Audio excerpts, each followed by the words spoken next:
अवश्य होना चाहिए। कर्नल साहब बैठे हैं, जयदीप जी हैं, डॉक्टर राकेश अग्रवाल जी मेरे बड़े मित्रों में से हैं। ये जो कार्यक्रम शुरू हुआ था आज से 2-3 साल पहले, जब आप लोगों ने मिलकर कार्यक्रम सजाया था, अच्छी तरह से याद है। उस कार्यक्रम में 20 या 25 लोगों से कार्यक्रम शुरू हुआ था और आज आप जैसे सुधीर श्रोता यहाँ पर कार्यक्रम में हैं। मैं चाहता हूँ एक बार जोड़ो मंच से आप लोगों के लिए तालियां बजानी चाहिए। हम लोग मंच के ऊपर बैठे हैं, आप लोग मंच के नीचे बैठे हैं। राजू के 2 पहलू होते हैं, एक भारी पक्ष होता है, जो भारी पक्ष होता है वो हमेशा नीचे होता है, जो हल्का पक्ष होता है वो नीचे होता है। अब मैं उस नाम को बनाता हूँ, मैं व्यवसाय करने नहीं आया हूँ। उस नाम को जब कोई देश की यात्रा करता है, कोई देश जाता है, खास तौर की बात करता है, वो नाम होता है मेरठ का, प्रशांत अग्रवाल का। मैं पूरी चेतना चाहता हूँ, आपकी जागृति चाहता हूँ। ये पूरे कार्यक्रम को उसका संचालित कराना चाह रहा था। इन 4 पॉइंटों के साथ पूरी ऊर्जा देना की शोक नजर से रम लगता है। सर आपका साथ चाहता है, आपकी जिम्मेदारियों को पार करता है। शोक नजर से रम लगता है, मुझे साथ देना। शोक नजर से रम लगता है, फागुन का मौसम लगता है। शोक नजर से रम लगता है, फागुन का मौसम लगता है। वैसे तो फजड़ी प्यार की लेती चलता है तो बम लगता है। जो करना मात्र 5 मिनट का आपका समय लूंगा और यकीन मानिएगा 5 मिनट अगर आपने मेरे को ढंग से सुन लिया तो आपको लगेगा आज आप सम्मेलन में कुछ सुन के गए। पहला छंद पढ़ता हूँ, थोड़ा सा देश प्रेम जागृत करना, बिना किसी भूमिका के, बिना किसी और व्यवधान के। मैं सीधे सीधे छंद पढ़ता हूँ, थोड़ा सा देश प्रेम जागृत करना, देशभक्ति को चरम सीमा में लाना, मेरा पहला छंद सुनना साहब। और जितने भी लोग बैठे अब तक, जितने ना हाथ खोल रहे हो, मैं चाहता हूँ इस चौथी पंक्ति का हाथ खोल लेना। एक महापुरुष का आह्वान करता हूँ आप सबके लिए। बिगड़ी हवाएं सारी, बिगड़ी फिजाएं सारी, आपसे बची है अब आस, चले आओ। चौथी पंक्ति में जिसका नाम आएगा आपके दिलों में सम्मान बसता हो तो एक भी आप खामोश मत रखना कि जिंद बिगड़ी हवाएं सारी, बिगड़ी फिजाएं सारी, आपसे बची है अब आस, चले आओ ना।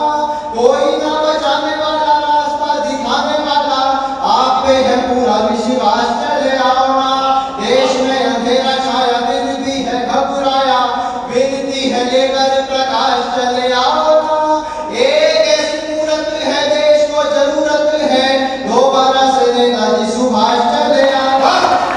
एक ऐसी मूरत है देश को, भाई साहब आपकी तालियां नहीं, एक शब्द और देता हूँ, एक मौका और देता हूँ, आपके हाथ खोलेगा कि हाथ में हमारे ब्रज खंड है प्रचंड आज, इसे कोई भूल से भी माने बालू का नहीं। क्या हिंदुस्तान का शौर्य। श्री राम भैया आए, बहुत बातों से परेशान हो जाते हैं। इन्होंने पिछले दिनों मुझे बताया एक हैदराबाद के नालायक ने ये कह दिया कि मैं भारत माता की जय नहीं बोलूंगा। ये परेशान हो गए मेरे पास आए, यार ये तो भारत माता की जय नहीं बोलता। भाई साहब पूरा देश परेशान हो गया। मैं सुमित मिश्रा की एक टिप्पणी करता हूँ आपके बीच में और सर्वाधिक तालियां चाहता हूँ। पूरा देश जब परेशान हो गया, पूरी भाजपा, पूरी आरएसएस परेशान हो गई, केवल एक प्रशांत ऐसा एक आदमी था जिसने ओवैसी के बयान का समर्थन किया। और मेरा तर्क पहुंच जाए तो एक बार चेतना देना। मैंने कहा ओवैसी बिल्कुल मत बोलना भारत माता की जय, क्योंकि गंदी जुबान से मंत्रों के जाप नहीं किए।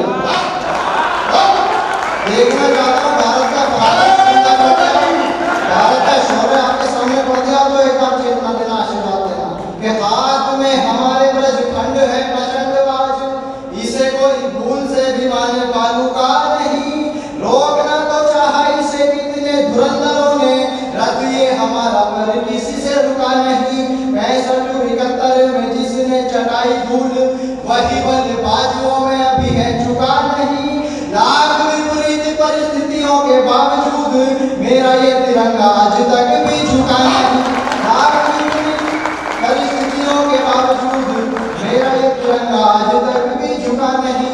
मेरा ये तिरंगा आज तक भी झुका नहीं। एक क्षण सुनना साहब, एक बार अफसर हुआ बाघा बॉर्डर पर, मैंने कविता पढ़ी। लौटते समय हिंदुस्तान के सैनिक जो वहां पर तैनात थे, मैंने उनसे एक प्रश्न किया। मैंने कहा जी आप हिंदुस्तान की सेवा करते हो, 24 घंटे तैनात रहते हो, लेकिन एक पूरी दुनिया में एक नियम है, हर आदमी की अपनी अपनी कोई ना कोई व्यक्तिगत इच्छा होती है। मैं आपसे ये जानना चाहता हूँ कि आपकी अपनी व्यक्तिगत इच्छा क्या है। आपको लगे जो सैनिकों ने अपनी व्यक्तिगत इच्छा बताई उसका सम्मान होना चाहिए, तो आपके सैनिकों के सम्मान में तालियां बजाना। और देखना चाहता हूँ कितना सम्मान करते हैं आप बहादुरों का, कि भारतीय की शान को बिगाड़ने में जो लगा हो, एक बार हमें वो लफंगा मिल जाए बस। क्या मानता है हिंदुस्तान का सैनिक कि भारतीय की शान को बिगाड़ने में जो लगा हो, एक बार हमें वो लफंगा मिल जाए बस। दाल रोटी मिलती रहे सदा ही जीवन में, पानी पीने के लिए माँ गंगा मिल जाए बस। गाड़ियों की चौथी पंक्ति समाना जरा, कि गाड़ियों की बंगलों की चाहत नहीं है कोई, अंतिम विदाई को पतंगा मिल जाए बस। आगे पंक्ति देखना चाहता हूँ आपका सम्मान कितना करते हैं, कि गाड़ियों की बंगलों की चाहत नहीं है कोई, अंतिम विदाई को पतंगा मिल जाए बस। केवल एक है तमन्ना जीवन की ये हमारे, मरने पे हमको तिरंगा मिल जाएगा। केवल एक है तमन्ना जीवन की ये हमारे, मरने पे हमको तिरंगा मिल जाए बस। और चेतना देना कि आज नहीं आने देंगे भारत की अस्मिता पे।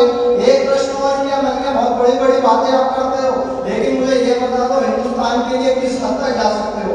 उन्होंने जो अपनी हिम्मत बताई, आपको लगे उनकी हिम्मत का सम्मान होना चाहिए, तो और संवादी तालियां देना कि आज नहीं आने देंगे भारत की अस्मिता पे, रणभूमि में शत्रुओं को पानी पिला देंगे हम।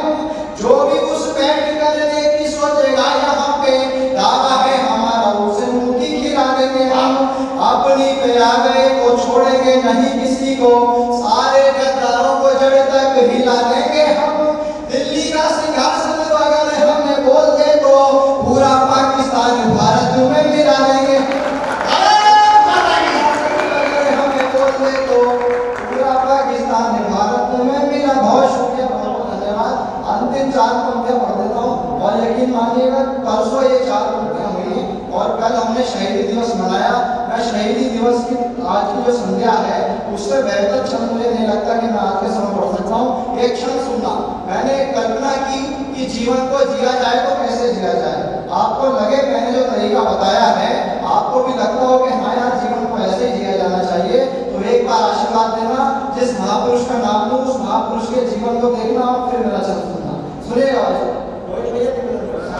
कैसे जीना चाहिए जीवन को, कि हमेशा आबाद रहो ऐसे जियो मेरे भाई, बिल्कुल नहीं बर्बाद की तरह जियो। मेरा अपना तरीका हो सकता है आप कुछ और मानते हैं, लेकिन आपको लगे जो मैंने बताया वो सही है तो एक बार हाथ खोलना, आशीर्वाद देना कि हमेशा आबाद रहो ऐसे जियो मेरे भाई, बिल्कुल नहीं बर्बाद की तरह जियो।